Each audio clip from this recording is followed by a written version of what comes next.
आज बना रही हूँ एक ऐसी सब्जी जिसमें है नो ऑनियन, नो गार्लिक, बावजूद ये शाही है। तो चलिए शुरू कर दें। सबसे पहले टिंडली और आलू को छोटे छोटे टुकड़े में कट कर लिया है। उसके बाद एक टोप में पानी बॉईल किया है और उसके अंदर इन दोनों को डाल दिया है। 2 से 3 मिनट उबाल आने के बाद छन्नी की सहायता से निकाल लिया बाहर। एक पैन में डाला है ऑयल, तेज पत्ता, दालचीनी, स्टार फूल, लौंग, छोटी इलायची, बड़ी इलायची, काली मिर्च को हल्का सा सौटे किया।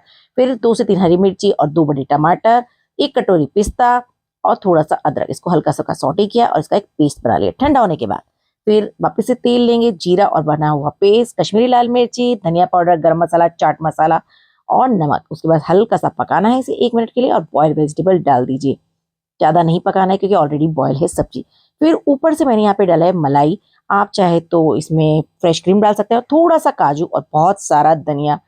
क्या खुशबू आ रही थी, मैं बता नहीं सकती। तो आप इसे रोटी चावल किसी के साथ भी खा सकते हैं। बाकी मेरी वीडियो को लाइक कमेंट शेयर तो आप कर ही दोगे, कहने की बात नहीं है।